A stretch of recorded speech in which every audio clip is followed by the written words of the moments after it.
बोलूं?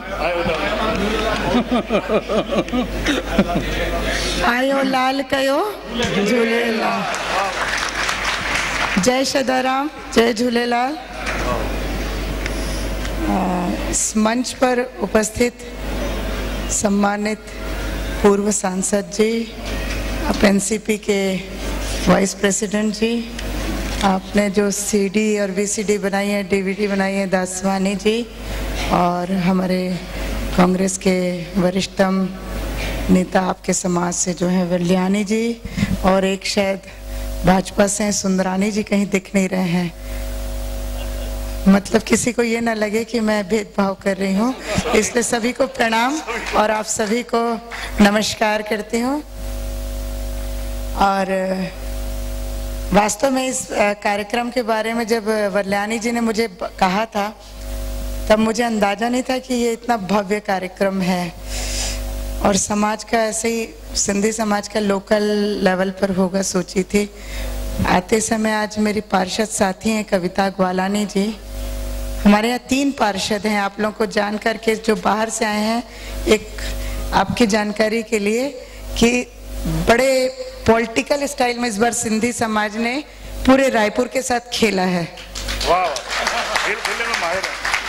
एक पार्षद हमारे यहाँ बीजेपी से है, एक पार्षद कांग्रेस से है और एक निर्दलीय है।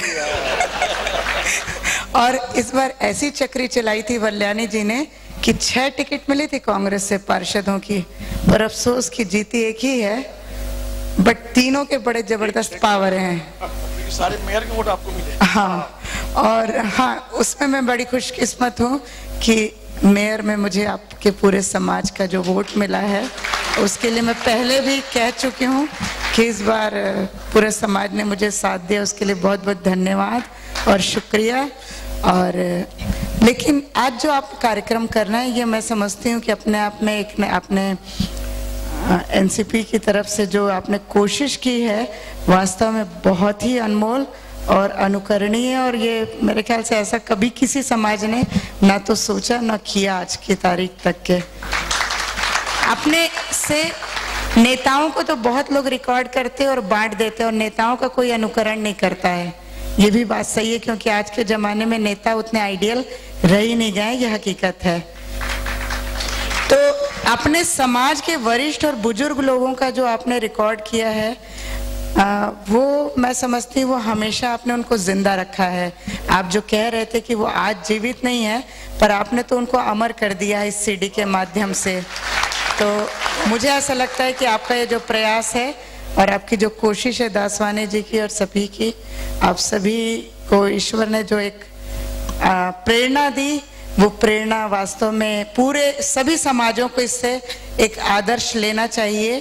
और अपने वरिष्ठ बुजुर्ग जनों का इससे अच्छा और कोई तरीका नहीं है सम्मान करने का और उनको याद करने का, और वास्तव में किसी समाज के धार्मिक, साहित्यिक और सांस्कृतिक विरासत को रखने का ये एक अनमोल तरीका है। इस सभी के लिए आप सभी को साधुवाद देती हूँ और बहुत बहुत बधाई देती हूँ। आप सबने मुझे बुलाया, यहाँ मौका दिया, और मुझे ऐसा लगता है इतने अच्छे कार्यक्रम के बीच हम लोगों का बोलना ठीक नहीं होता है, फिर भी एक महज एक औपचारिकता थी, इसलिए अपनी वाणी को यहीं विराम देती हूँ। आप सभी को पुनः नमस्कार करते हुए धन्यवाद देती हूँ। जय झूलेलाल।